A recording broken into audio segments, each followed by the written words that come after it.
And now it's time for more of Southern California's sports fishing voice. Let's talk hookup. This portion of the show is sponsored in part by Ford, the official truck of Let's Talk Hookup. Rancho Leonero, where your wildest Baja dreams come true. Shimano Rods and Reels. Fish with the best. Shimano. Here we go. Another great hour of Southern California's sports fishing voice. Let's talk hookup. Here's Pete Gray, Rock Cod Rick Mexa, and Corey Sandin. Welcome back. Hour number 2. Let's Talk Hookup coming your way in the mightier 1090 ESPN Radio and that Let's Talk Hookup. Man, first hour flew by. So much great info with Captain Al in here. Tips, techniques, fishing, boats, the whole nine, man. We're having a great day, and Captain Al's always been so good about sharing it with you. Right? I mean, from bonefish, lingcod to bluefin, and somebody's getting $100 off of a trip with Captain Clowers, and that's could be a San Diego Bay trip, a half day in the Kelp, fishing 3/4 day at the islands, offshore, whatever we want to put the $100 toward. And if you want to join us and have your chance of winning that, a telephone number, there is an open line for you right now at 213-432-1090, or you can text us via the app, and grandson Benjamin's going to flip the coin at the end of the trip. Right, Benjamin? Good morning to you.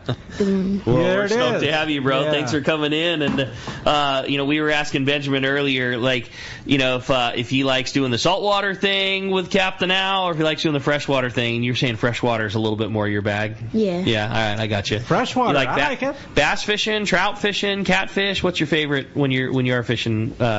Pretty much anything. Yeah. I'm fine with anything. Yeah, as I long just as want to catch fish. as they're biting, that's what you like. Yeah, Man, bass fishing. I started taking. you and I are gonna get along good, man. That's my favorite. My favorite too. Whatever's dumb and hungry. Yeah. I started taking him on our trips when he was at 4 years old, so he's probably been on 100 charters on the big boat. That's So awesome. cool. And he does love that offshore fishing too. Okay. Him and all his brothers. You like the big boat?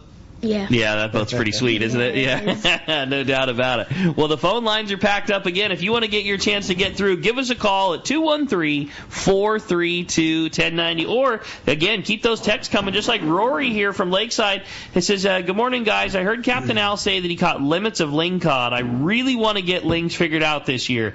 What's the best rig to be using to target lingcod? And just for fun, what setup do you use for bottom fishing? Again, that's from Rory in Lakeside. I mean, basically, we just use a dropper loop, or a rock cod rig, because a lot of times we're fishing both in the same spot. Mm-hmm. But I have a link cod spot somewhere down south that always bites. Is catching lings more about the area that you're fishing them in, or more about the bait that you're fishing with? More about the area. Okay. I mean, you got to find them. They're going to eat. Mm-hmm. They'll eat those fancy jigs on those. Those new rods, I guess. I don't really do it, but those new noodly jig rods. Yeah, like a slow pitch jigging slow type pitch thing. jigging type stuff. They'll eat everything. The main thing I believe is, and I've always been like this, is finding the fish is 75% of the piece of pie. Sure. And what is it you're looking for when you're trying to find a ling spot versus your general rock cod fishing? Pretty shallow water, Well, not real shallow, but like anywhere from 100 to 200. Okay. I've been fishing them 150 feet on rocks. Rocky stones. Okay.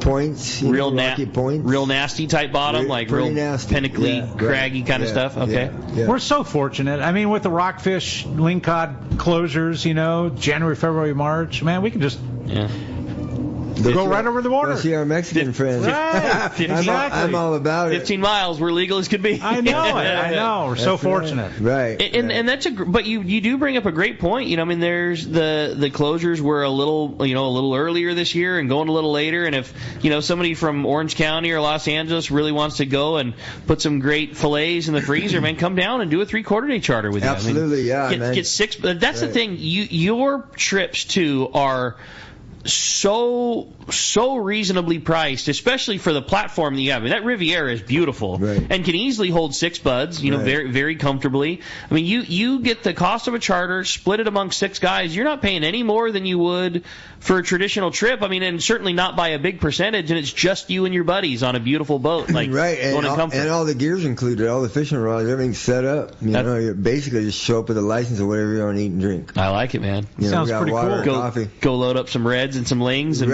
fill the freezer and pick a nice day. Right, and normally the islands, I mean, there's out of the 50 waypoints I have down there, one of them's going to bite. I like it. And no matter what time of year, but lately it's been good. But to get back to the lingcod question, Rory's question, bait-wise, sardine, they like big baits, they're meat hunters. So a sardine or a big mackerel. Okay. I like that. I'm with you. I think if you're, again, Rory, it's just like that big halibut thing. Like if you're not talking, you want to spend your day filling the sack and getting a bunch of bites, and your goal is to go catch a big one, man. Spend the time to either jig up some mackerel, spend the time to fish them the same way we do up in Alaska. We've done that a bunch fishing, lingcod spots down here. My favorite thing, it has nothing to do with Corey sitting here, but Corey makes that 8-inch slug that was designed for calico bass fishing, but that thing on a lead head, just pounding around on the bottom and continuously, those things are aggressive and they're territorial, and man, if you keep that thing in their face, they destroy it. And they can't handle it. Yeah, if you fish them the same way you do up north, boy, it bites just the same right down here in Point Loma. You're getting me all fired up, man. So that technique, seriously, like with Captain Clowers, when you put down a sardine that's just darting everywhere and wants to get off that hook and just going crazy, as soon as it hits the bottom, it's a lingcod, just bam, right? Yeah, absolutely. Because it's so erratic. Right. Just mimic that with the slug. Mm-hmm. Get it to the bottom.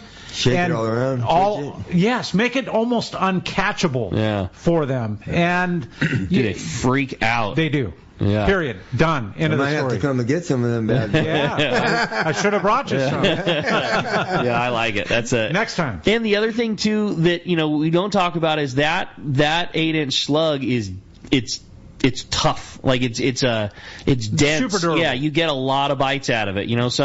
Some plastics out there, man, the fish sniffs it the wrong way and it goes away. Like you're getting some fish out of the thing. And honestly, like with that 8-inch, or even if you do tear it, man, you cut the first half-inch of it off and thread that thing right back on, and it's just ready to go again. Man. And it's still 7-inch. Yeah, that's what I'm saying. It's a good longevity one. But that's my favorite little thing to drop on there, Rory. Well, best of luck, and we hope you find some big lings. Let's jump back into the phones, Corey. Let's do it. How about Doug, our friend from Montebello? Good morning, Doug. What's up, Doug? Yeah, hi. I was wondering about how you guys set up with your wind versus the current on a boat. Oh, that's a good question. We hope for the current and the wind to be blowing the same way, is optimal, Not always a deal like in San Diego Bay either, Right, right. The current, the tide and the wind in San Diego Bay is really, it could be challenging in the afternoon, San Diego Bay is particularly challenging because different parts of the bay point in different directions. The mouth of the bay is pointing one way, and the mid channel's pointing another, and then the back bay's pointing. They're all, they all lay in different directions with the wind, so it can help or hinder you depending on what you're trying to do. It could be complete opposite each other, totally, and be a pain. But what a lot of guys do, I don't know if you do it, Captain Clowers, but a lot of them use parachutes. Right, you mean the drift anchor? Yes, exactly. Yeah, I use those in the afternoon. You almost have to sometimes. Yeah, the worst conditions are having a westerly wind and an outgoing. And an outgoing. About a 6-footer. So, yes. You just be sitting there. You just got to try to move the boat with the motor or pull right up on top of the that could be 4 knots of current going one way and just 10 miles an hour of wind the other would complete opposite. Right. Yeah. And the other thing that always frustrates me, we like using the chutes because in addition to aid you in being pulled with the current or fighting the wind, is it can change your boat position, and with the Riviera you got less to worry about. You got that giant cockpit and it's easy to fish with, but us on the center console, it allowed you to hold the boat sideways, so you're fishing out of 25 feet of railing instead of the 8 feet across the back kind of thing. But again, with that same frustration, you get one drift all figured out perfect, and then you go to fish another spot. Well, now the bay's pointed east to west instead of north to south, and you gotta figure it all out again. Different points of attachment. All the challenges. Yeah, that's what makes it fun, Rick. That's it. Good call, Doug. Appreciate that. How about another text? Says, good morning, guys. I love the perspective that Captain Al brings to fishing San Diego Bay. Other than live bait, what is your go-to rig for catching spotties, not sand bass? And what's your favorite tide exchange? And do you have any tips on fishing Mission Bay? All that's from Corey in Escondido. Oh, good question. No tips on Mission Bay. I don't I don't charter over there or really fish over there much. But San Diego Bay, I guess the question was best baits. Obviously, a 3-inch MC swim bait. There you go. Is a really good choice. But personally, the last 7-8 years to get the most bites is the half-ounce lead head. I fish it on a spinning rod for the clients. It's 15-pound braid and 10 to 20-pound top shot. Those sand bass, I had to go up to 20 pounds last year. They were smoking us. Yeah. So the Berkeley Gulp in natural color. There's a couple other colors, the new penny and stuff like that. I know there is the hookup baits. I haven't. A tube style bait. Yeah, there's a bunch of different brands now, but a tube style bait works really good too. I haven't used them because it's like anything. If it's working, why try to fix it? The not broke, don't fix it rule. And I like the gulp because they get bit in the rod holder, and But the only thing about the gulp is, when I'm fishing deep, meaning in the channel or on the channel edge, 40 foot, 40-ish, 35 to 45 feet, the gulp works really good. It doesn't work that good in the shallow water. Unless you use the little mullet with the little tail on there. But that's when I'll go into my arsenal and break out the MC swim baits, the little 3-inch, so I can wind them around. And ultimate tide is, anywhere about a 5 foot tide swing in the morning when the wind's there's zero is pretty much a great pick. Sometimes if it's over 5 foot, that little half-ounce won't stay down, so put an ounce on it, or go to swim baits, If it's ripping, I'll go to like a 1-ounce swim bait. Sounds like fun. With a 4 or 5 inch bait down there. Does the shape of the lead head make any difference on the bait you fish? I fish. I pour my own lead heads for the gulp now, but I'm having a really hard time finding the exact same one the one I really like that I buy. But it's a round bullet type lead head.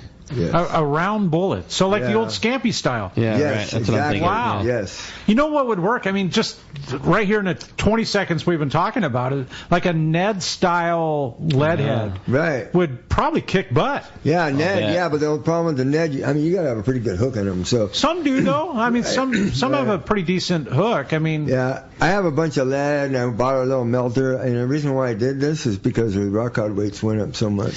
Yeah, lead. So I'm like, hey, I got all this. My dad, when my dad passed away, me and my brother were cleaning out the backyard. And big giant pile of lead, and so I'm like, I'm going to start pouring all my own there stuff. You go. Boy, I'll tell you, being in the tackle store, lead is such a frustrating thing to sell. Quadrupled. It is so much, and it's all California stuff. You know what I mean?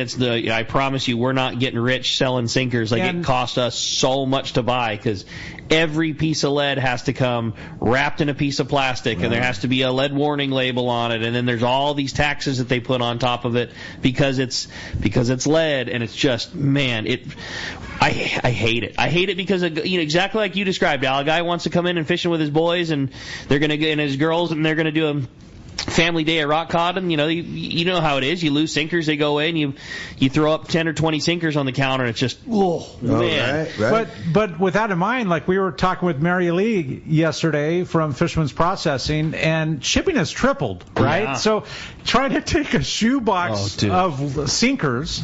It's the most frustrating thing. Like, we can leave it at that. I throw, you get it in, you look at the invoice, you're like, man, I don't want. I just like, how are we going to do this? But it is, like you say, there's not much of an alternative. Yeah, it is what it is. The only alternative is pour your own. There you go. There it is. Certain people won't do it, but I did it for years. $1.50 a weight I was paying that, but now it's shit. That $1.50 now close is to $6 for 8, 10. Yeah, exactly. More for 12. That's it. And it's part of it. But you know what? Those fillets are worth having, man. That's for sure. Right. Yeah. But anyway, getting to his question, 4 to 3.5 to 5.5 foot incoming tide, no wind, Berkeley Gulp shrimp on a half-ounce lead head on a light line in the channels or on the channel edge. You can't go wrong. You're getting pretty bit. much all year. Okay, That's good dope. Appreciate it very much. Hey, with that, Corey, it's time to find out what's going on. We got your saltwater guide standing by. Hard hat ready. Here he is. And the Catch Report is sponsored by the Fish Pros of Fisherman's Processing in San Diego. And as we heard yesterday, it's here. The all-new, easier online system to book your processing for your long-range trips, plus the addition of the all-new members with the team. They'll continue to make Fisherman's Processing far ahead of the rest. More same-day capacity and the finest customer service. Stop by their location in Old Town on Taylor Street or check them out at fishermansprocessing.com. And the man's on the line. I got to see it happen yesterday. It was standing room only for the Dave Hansen seminar at the Fred Hall show. And, Ben, you were doing your thing up there yesterday, Dave. Good morning, Dave. Good morning, Dave. Good morning, Al. Al, you got to call me after the show, okay, buddy? All right, I sure will. You better. It's important. All right. Hey, gang, last night. White bag and hard hat ready. Yeah. Last night was King of the Harbor, and Rick, your saltwater guide, placed second, and it was a 2-ounce difference. What is King of the Harbor, Dave? I'm not familiar. Oh, okay. They have a big tournament up here in the harbor, in Long Beach Harbor. I gathered that, but fishing, is it lobster? Is no, it lobster. bass? Like, okay. Lobster. The biggest three lobsters, and we had an 8 and 2 7.5. Well, you got to go to the ounces. We had full limits last night, but we had 3, and we thought we were in. And sure, we were in. We lost by 2 ounces, so you can't get any closer. That's about as close as you can get. 2-ounce difference in the thing. But if you guys have been watching, we do this HoopNet thing every night live. We're doing 4.5 hours of it. It's pretty spectacular. We're getting 40, 50,000 views a night. It's unbelievable. The lobster fishing in Long Beach Harbor is historical right now. We've never seen anything like this. When I started doing this in 2006, we never saw anything like what we're seeing right now. I don't know I can't explain why it's happening, but we'll take it. And like Brian Woolley said, it looks like Armageddon, the end of the world here, starting on Wednesday. But it's going to be great for hoop netting, so don't get discouraged, gang. It's going to be great for hoop netting. It's going to be great for what Al does fishing in the harbors, because it's going to affect the ocean like crazy. I mean, we can't even comprehend what's about to happen. 8 days of rain in a row in Southern California. That's it. We'll probably have to turn off we might get a sprinkler or two, knowing the weatherman, but it looks pretty gnarly. But that being said, in between these storms, gang, the fishing has just been really, really good. Up in Santa Monica Bay, they're still catching triggerfish. Is that crazy? Triggerfish in the middle of winter in 60 or 58-degree water. Nothing makes sense anymore. There's a phenomenal amount of fish down below the border that are moving up the line. That fish will be here before April, I think, Al, Rick. That stuff's coming. There's so much fish down below there. I talked to Connor on the Shogun. He said there's so much fish down below there. It's just incredible. So I think we're going to store for a phenomenal year, but we got this weather coming at the end of the week. Don't get discouraged, though, because the lobster fish is still good. You can still catch fish in the harbors. The number one thing is you got to go fishing. And we're under a whole other thing that Gundy was talking about. That'll be covered on some other shows, but they're trying to close the rest of Laguna. We don't really have any of it open, but they want the rest. It's pretty strange, but I think it goes right along lines with what we talk about every day. You got to get involved with CCA. That's all. You can't complain about it if you're not a part of CCA. So I'll be in the CCA booth today at the Bard Hall show, and come by, say hi to me, and then I'm speaking at 12 o'clock and then again at 3 o'clock, and then we're going hoop netting again. So I'll see you guys today at the show, and if not I'll see you on the hoop netting tonight, but somehow, some way, you'll see me. All right, Dave. Well, great job. Congratulations on an amazing night of hooping, man. An 8 and a couple of big 7s. That's pretty impressive for a 3-fish tally, and nice job on second place. And again, we'll look forward to seeing the seminar today, Dave. Great job. Appreciate it very much, and we'll talk to you next week. All right, you guys. Thanks for letting me be on the show, and I'll talk to you next week. Have a great week. See ya. You got it, buddy. Appreciate you. And, man, if you want to get in on that great information with fishdope.com, you can now save $30 off of a new membership to fishdope.com by using the code HOOKUPNOW. It's all lowercase, no space, saves you $30. And, again, man, I sure appreciate Dave coming in with that great info. Man, that's some big bugs. Dude, I don't know how he does a show all day and then lobster at night and back at the show and lobster again. Yeah, let me tell you, chasing around those two little dudes, or only chasing around one. You know, our other guys in the store, like, I was beat. I couldn't imagine going hooping last night. Like, I'll give it to you, Dave. That's something for sure. Hats off. Yep, no doubt. Well, the phone lines are packed up, Corey. Let's jump back in. Let's do it. How about Daniel? Daniel calling from Rancho Cucamonga. Good morning. Hey, Daniel. Good morning. Hey, good morning, guys. How you doing, I just have a comment. Good. I was at the show yesterday. Boy, and I stopped at the Shimano booth. You guys got to go check out the new Talicas, man. They're super nice reels. They're beautiful, aren't they? Yeah, man. I ended up buying one. I ended up buying the 12. I couldn't leave the show without buying one. Man, what a great reel. I recommend it for everybody who's looking for a new reel. Those new Talicas, cool, man, they're off the hook. Man, that was a really nice reel. Stoked to hear, man. Yeah, glad you found a deal, and got a deal online at the Power Pro booth. Looks like we might have dropped a call there. Well, anyways, congratulations and enjoy the new reel, man. That's awesome to hear. And that's exactly what the show is all about, isn't it? Checking out the new gear. Here it is at the booth, and then just, man, after a couple of walks back and forth, it's like, I got to have that thing. And then away it goes. Well, congratulations, Daniel, and thanks much for the call. Another good text come through from Brian in Harupa Valley. He says, I really like to bring my boat down to the bays. It's a long drive to come down for just a couple of days. Is there somewhere close to the bay? Did any of you guys recommend to bring a boat and trailer and stay for a couple of days, hotel-wise, boat launch, etc.? That's from Brian in Harupa Valley. Interesting. Good question. That is an interesting question. I don't have an answer for you, Brian. I mean, I can't think. Most of the hotel parking here is pretty tight. You know what I think I would do, Brian, is I would get one of the hotels on Shelter Island and, stay at Humphreys or Bayview or one of those spots, and then at least you're across the street from boat and trailer parking. Might not be the single most convenient, but that would be an option. Another cool way, campland on the bay. That's a good call. Yeah, if you're into motorhome or that kind of thing. That's Mission Bay, though. It's Mission Bay. It's Mission Bay, but they have a ramp right there. Right. It's kind of private. The other thing, you could probably talk to the hotel on Shelter Island and. Depending, what do you say? It was an 18-foot boat or something? Yeah, he just mentioned that he likes fishing the bay, so probably probably not a huge boat. Yeah, you could probably unhook, park it, and then park your car side by side. Just check with the hotel. Here's another one that's a little more unorthodox, but man, a sneaker, great way to deal with your boat is join the San Diego Marlin Club. I mean, it's an inexpensive join for the year. It's a great club. You'll be a part of all the festivities that they do, but also there are several slips for members to use, and if you're from out of town, you can store your trailer on site at the club, and you can, reserve your spot to keep the boat there for a couple of days. Going to cost you way less than anything else. You'd be a member of the club, and you can, be a nice little way to sneak in a few bay trips that way. That sounds like an inside track there, man. That's a good one. There's definitely some opportunities for you, Brian, for sure. And then in terms of hotel, man, there's lots of great spots around here. That way, at least, so I think come on down, man. And like you say, San Diego Bay, we're so lucky being here in San Diego. We definitely take it, or at least I know that I take it for granted a little bit. Like, our bay fish is so different than all of the other bays around. I agree with you. Everything's available.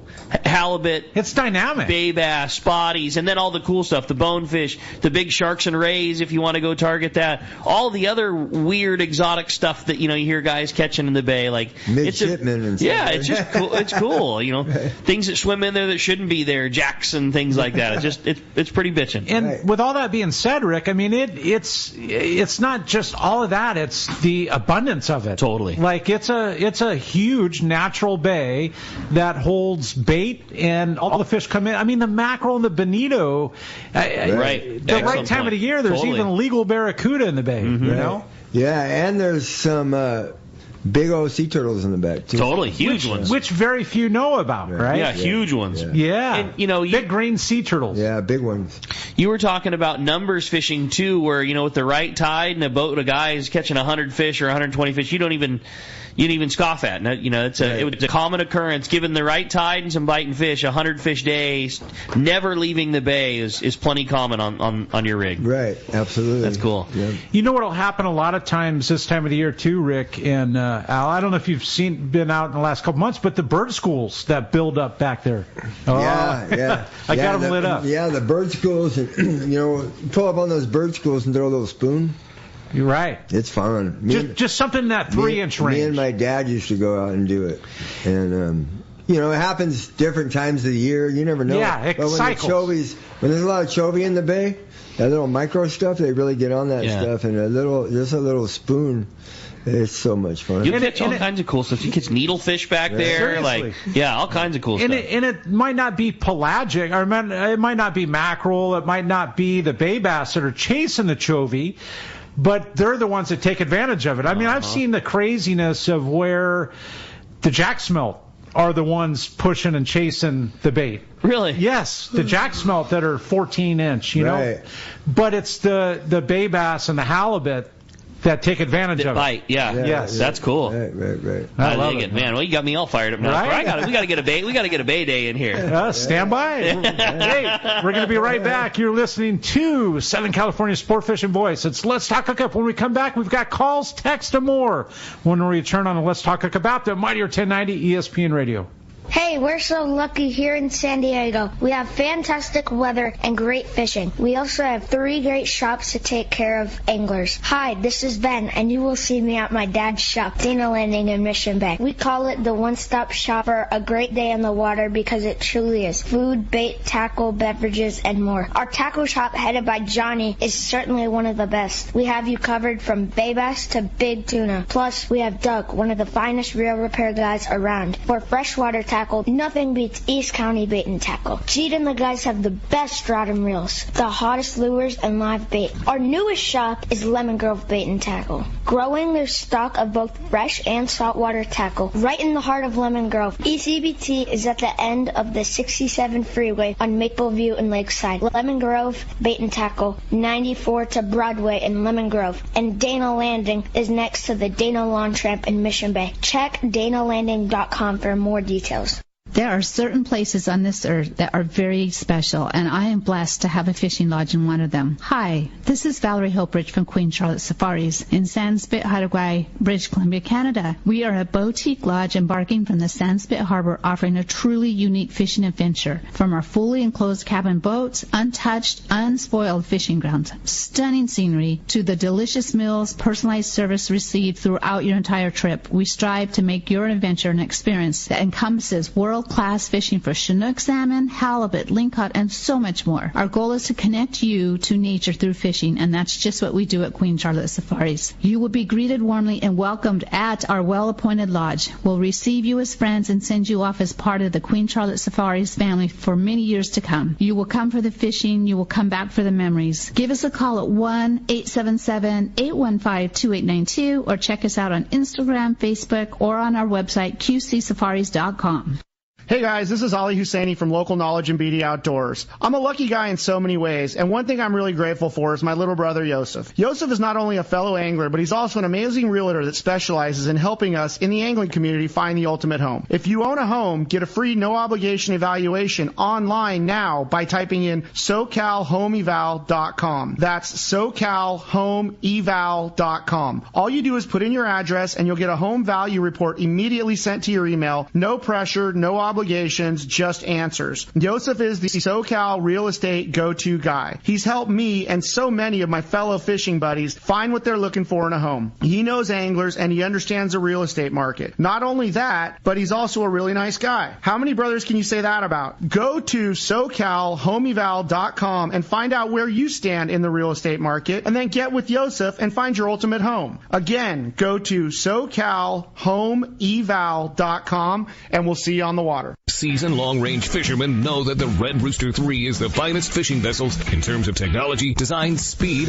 comfort, and safety. This 105-foot sport fishing yacht meets every demand for comfort while delivering an unforgettable fishing vacation. Captain Andy Cates and crew are experienced, friendly, and sincere in their desire to help you have the trip of a lifetime. Book a trip on the Red Rooster 3, and you'll be back. Trips go fast. So check redrooster3.com or call Lee Palm Sport Fisheries at 619-224-3857. Welcome back to Let's Talk Hookup, and man, talking fishing, talking good times, and we were talking that the whole break, talking that fun bay fishing. Man. God, there's nothing like it. It's right? So cool, and like the best part is you can do it all the time. Right today, we go right now and find some rad fishing in San Diego Bay. Beautiful weather and having nothing but good times. And if you want to join us, 213-432-1090, or you can text us via the app. Only done through the app, and it's a super easy free download. And you'll see it right there. It says text the show. That's it, man. Well, let's jump back into the phones. A couple of very patient callers. Again, just like Corey said, 213-432-1090. Your shot at $100 off any trip on the Riviera with Captain Al. Yeah, whether you want to go fish the bay, the kelp, offshore, whatever you want to do on the Riviera. And Jim from National City. Good morning, Jim. What's up, Jim? Hey, Captain Al. Well, I heard you on the show today, and first thing came to my mind is your father. Of course, the passing of your dad here, but a couple of years ago. But what a great sportsman your dad was. You know, he later in life he had trouble doing it, but he loved that duck hunting and dove hunting down at the Salton Sea. You guys had a setup down there for many years for duck hunting. But anyway, get away from that. Anyway, I miss your father, Al. But yeah, me too. Of course, he was my neighbor. Yeah, he was my neighbor for years, you know. But anyway, I got an 11-year-old granddaughter, and when I go fishing nowadays, it's not so much about me; it's about her, because she'll tell me that every time.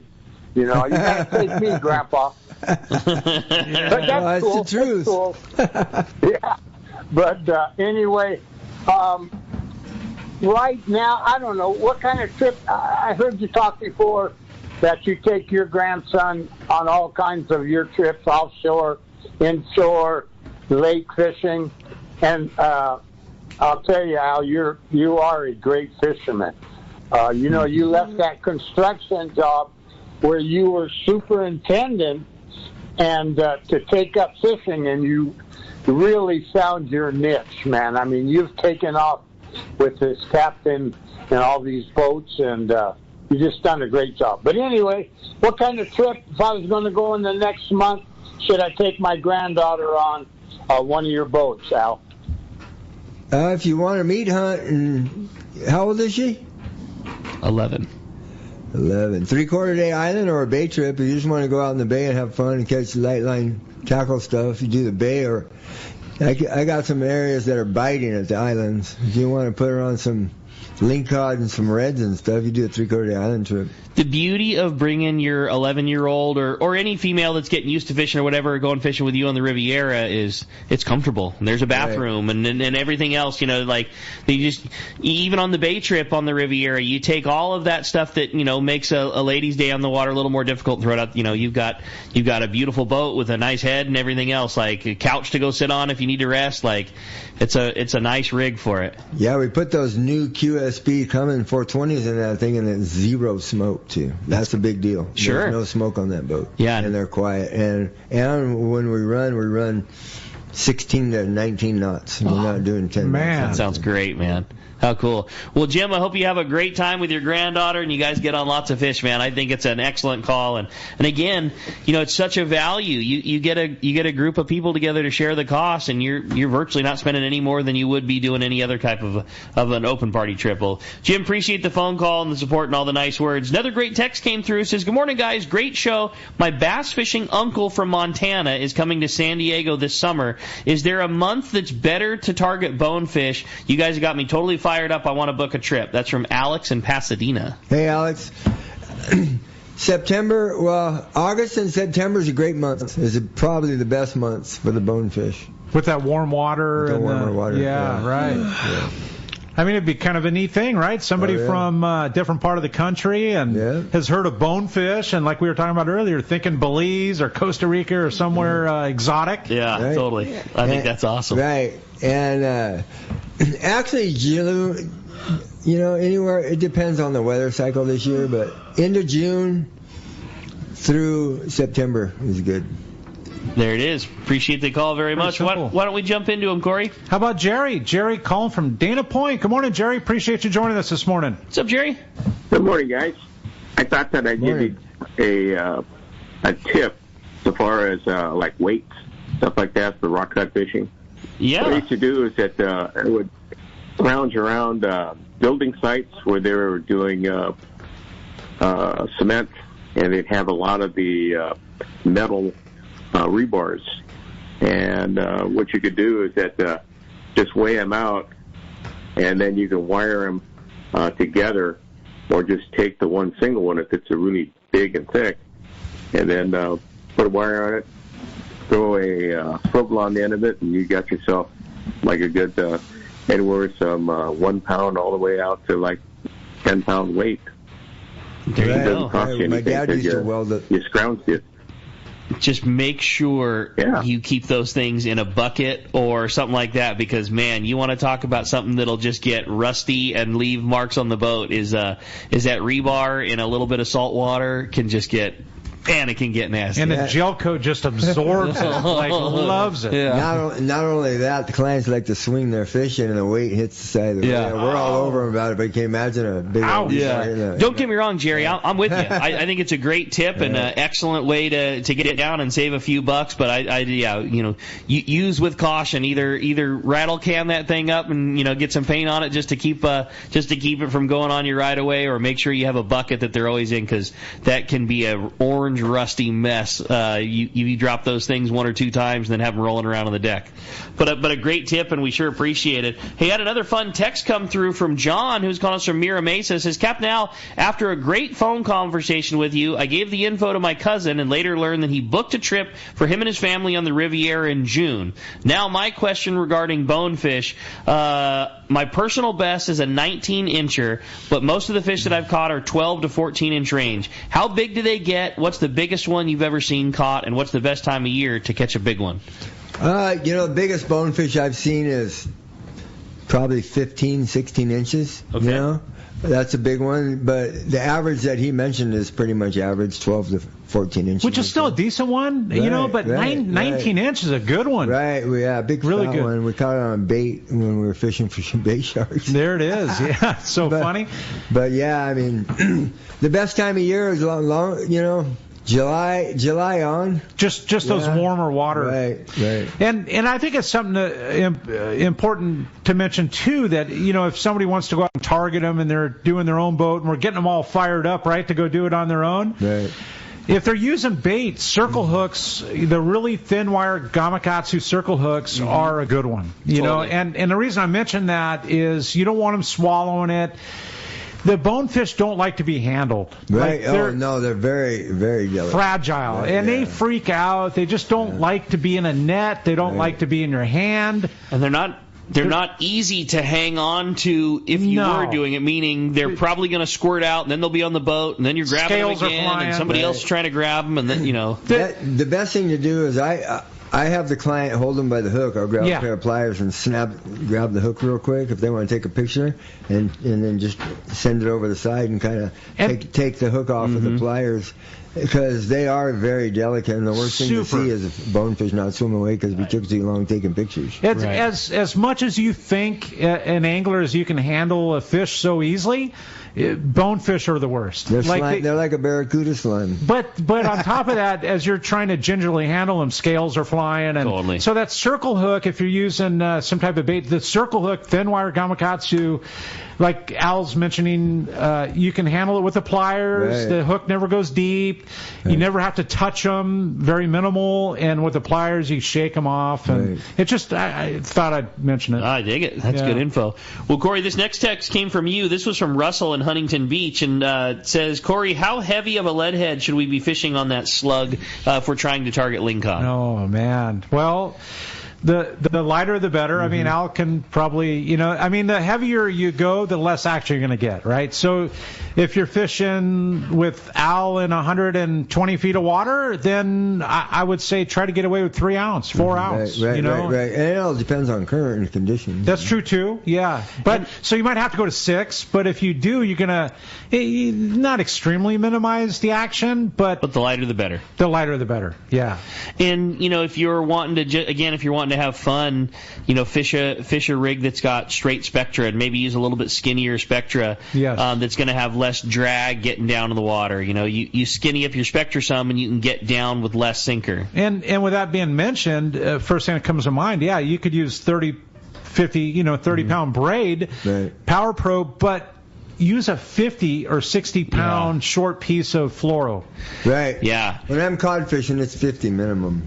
For leader. Always. You never know. For leader, yeah. Some years you're rock cod fishing and big old 25 pound Yellowstone come through. Right. The yellows. And grab that thing and. Dude, I couldn't imagine. We were talking angel shark with teeth down to the gullet. Hate those things, man. Right. But a ling cod, a 25, 30 pounder, dude. Those teeth are no joke. And talk about teeth to the gullet.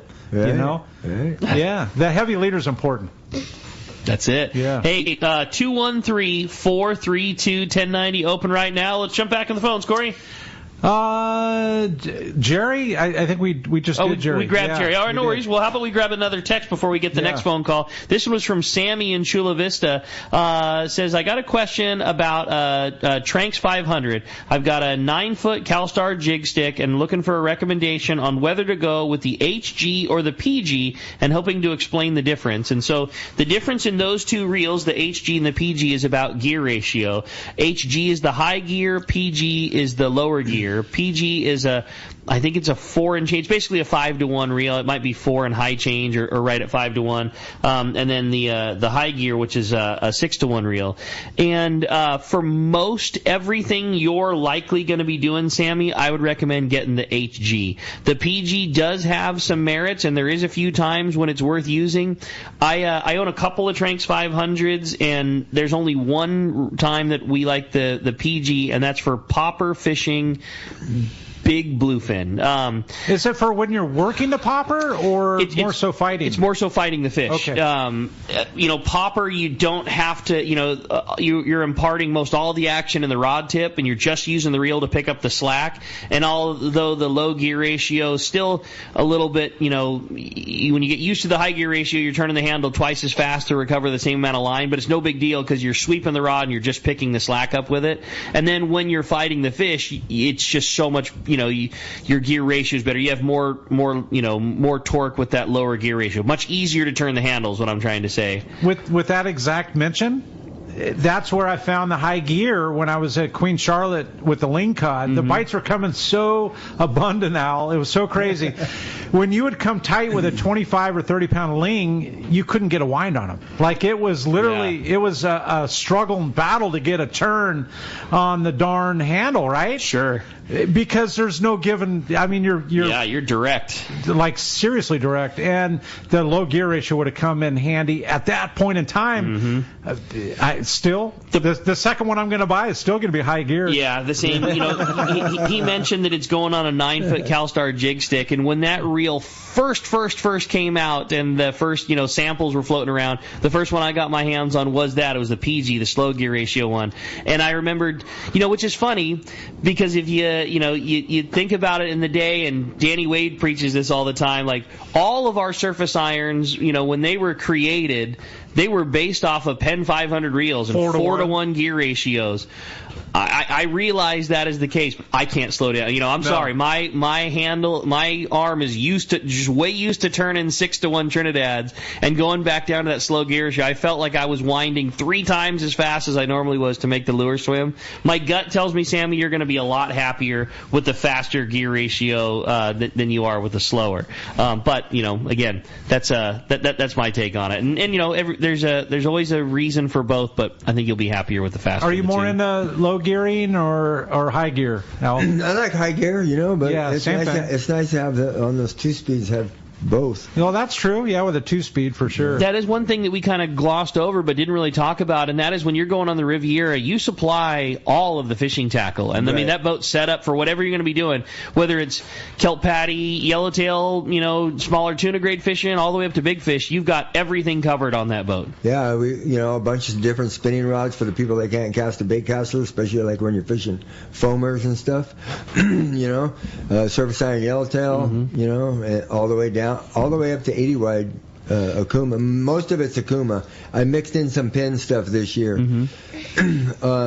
One tip I'd like to give everybody, and I'm sure you're aware of this, but like for the 25-pound or 35-pound tuna, you want that bait to swim real quick. So we're using these little 15s, right? And with 40-pound braid and like a 20-pound top shot with a real light spool, and those things get bit more than any reel on the boat when that predicament comes. When that scenario presents itself. Right. Yeah, you're skinnying down the line. There's less drag for the fish to pull through the water, and a star drag reel is just the spool running on bearings. There's no added spool weight there, so everything light and tight and right. Right. It's crazy. I mean, the school will be all fired up, and one guy will grab a bigger rod, and the other guy will grab the little reel, and that bait just hauls butt and gets bit. There you go. I like it. Hey, another great text came through. This one says, "Great show, guys. Captain Al, you talked about using a Carolina rig for halibut. I'm curious what type of hook you prefer, circle versus J hook. Also, what size, and how does that change with the trap rig?" That's from Brian in San Diego. Doesn't really change with the trap rig, but a circle hook. I like to use a circle hook and match it to the bait. You got a big old mackerel, you want a bigger hook. If you got a regular size sardine, you definitely want a smaller hook. Okay. And with the trap rig, are you tying a separate piece of line? Or are you snelling one hook to the main line, or how do you like to tie your trap rig? Tying a separate piece of line to the treble hook. Back when I used to start first doing that stuff, I could never really visually say, "Oh, this looks great." But you know what? It works. It doesn't have to look great because it bite it. Yeah, that is true. That is very true. They just do, right? That's good info. And there, yet another thing. Different from the lingcod, Corey, and especially important to really scale down lead head size, but that like 5-inch slug on a light lead head, like a half-ounce lead head or 3/8 lead head, another bay killer for halibut. A really good one, actually. Yeah. I mean, that, if you're talking like 15, 18 feet of water, it's shallow too, but that it just comes to mind. 15 feet, 25, like in that zone with a half-ounce. Just like we were talking about the lingcod, it's super erratic. It drives them nuts, and you do it in a smelty color. It gets bit well. I really super like that. Well. And I've talked about it before, but it's kind of funny. We can laugh about it. That 8-inch slug, and I know Rick knows where I'm going with this. That 8-inch slug I actually made for fish in the bay. I know it's known for fishing calicos, right? And we're talking lingcod. I actually made that for fish in the bay and halibut. And because the 5-inch was getting bit so well, I wanted to weed out the spotted bay bass. Something to keep the spotties off. To try to catch the halibut. And believe it or not, it was the complete opposite. I had, come on, seriously, so many spotties hit that thing because they're so used to seeing jack smelt swim around. Right. But as you know, Al, and the jack smelt don't always want to swim to the bottom. Right. They know to stay away from that part of the water column. Right? They stay in the upper or mid or upper water column, and when one does drop down, it's usually going to get hammered, and the spotties hit that thing seriously like they want to kill it. They're not little taps. So you're fishing that thing on a lead head? On a super light, like in that where you're talking about 12 feet of water, on a half-ounce lead head. Right. Super light. Yeah, compared to the bait is nothing. You know what I mean? Yeah, exactly. And that thing darts around. That makes it so, it looks like it's alive. Slack line, couple of pops of the rod tip, and that thing is just flying in its own direction every time. If your idea is to go get a 12 to 20 pound halibut in the back bay, which is totally doable, and you focus with that scenario we just presented, you're going to get one. That's cool. I promise you. And it's going to rip the rod out of your arm, out of your sockets when you get that. It actually doesn't. You go to let it sink. I guess a bite on the sink. You're right. Like and the bite comes so violent. They just inhale it that you're on. Like, it's just... But they're biting it in a slack fall. Yes. I think, gotcha. Okay. Yes. Oh, my gosh. You're getting me going. To go, man. I'm ready. Well, let's go do it. Somebody's getting $100 right now to go fishing with it, man. If that's me, then it's on. And we're going to be right back. We're going to find out who's won that on the Mightier 1090 ESPN Radio. Long-range fishing, nothing beats Shimano. Hi, this is Doug Kern from Fisherman's Landing Tackle, the saltwater tackle professionals. Come check out the Shimano Talica, the pinnacle of lever drag 2-speed reels. The Talica features Shimano's Hagani body when throwing jigs. The Shimano Trinidad is your top choice. With the extreme cranking power and Shimano's Super Free Spool provides extreme castability. You'll be able to put your jig in the Wahoo zone. For all your Shimano needs, visit us at Fisherman's Landing Tackle at Fisherman's Landing in San Diego. The name that stands out among anglers is Fisherman's Landing, your top choice in local and long-range fishing. We offer the finest open party trips from 1 to 3 days, the best charter boats available, and of course, our world-renowned long-range fleet. Fisherman's Landing offers half-day trips on the Dolphin and full-day trips on the Liberty. Many trips can be easily booked online at fishermanslanding.com. I'll see you at Fisherman's Landing in San Diego. Safe travel should always include travel insurance. This is Bob Dawson at Dawson & Associates. We offer many different plans, from one-year plans to single-trip plans. Traveling twice or more a year, an annual plan will cover most every trip that you make. Also, if you get injured on a trip, it'll fly you back home or fly you to a hospital of your choice, and it's worldwide coverage once you're 100 miles from home. So call me at 619-990-3068 or go to safariglobaltravel.com. In San Diego, the future belongs to everyone. So Ford engineered the truck of the future for everyone, the Ford F-150, available with a Pro Power onboard generator. What a great addition for anglers. There's also a variety of cab configurations for whatever you need to haul. The truck of the future isn't created for just a few. It's created for us who love the ocean and the outdoor life. Ford F-150. Test drive one at your local San Diego County Ford dealer today. They'll be glad to hook you up. For your next fishing adventure, check Point Loma Sport Fishing. They offer half-day trips on the Daily Double and full-day trips on the Mission Bell every day. Perfect for novice or seasoned fishermen. Point Loma Sport Fishing also offers overnight to multi-day trips on the American Angler, Vagabond, Intrepid, Independence, Loan, T-Bird, Game Changer, and more. Visit PointLomaSportFishing.com where you can purchase tickets online. Want to go fishing? Point Loma Sport Fishing has you covered. All right, welcome back to Let's Talk Hookup, and Benjamin's got the honors of flipping the coin. So flip the coin and let it fall on the table so we can hear what happened. Boom. Oh, okay. there it is. We have caller. A caller today. And congratulations to Hills. Hills calling from Ventura. Hills, congratulations, man. You're going to have a great time coming down fishing with Captain Al. Man, the problem you got to figure out now is what you want to do. You got your option, half day, bay trip. There's all this talk about bonefish and spotties, but obviously the great bluefin and everything that's been going down. If somebody wants to come fishing, get in on all the fun, book a trip, how do we do it, Captain Al? Easiest way is go to my website, CaptainClowers.com, click book now, or call me direct at 619-800-FISH. You do an awesome job. Really appreciate you and Benjamin coming in, hanging out, talking fishing with us. So great your take on everything, and so free-flowing with the info for our guys. We appreciate it. And, man, let's not wait this long. Come back. Right, man, we had a great time. That was awesome, Al. Absolutely. Really appreciate having you in here. Thank you again. Hey, and we appreciate you coming next weekend. Another couple of great shows coming your way. Next Saturday, Captain Brandon, Wes, and Jake from Bite Sport Fishing. And next Sunday, Cal and Eric from Cal's Custom Built Reels. We got a lot of great stuff coming your way. More great info. We're looking forward to having Pete coming back. Big thanks to Corey. Big thanks to Adam, as well as JP and Christian for keeping us on the air. You stay tuned. More Let's Talk Hookup coming your way next weekend on the Mightier 1090 ESPN Radio and that Let's Talk Hookup app.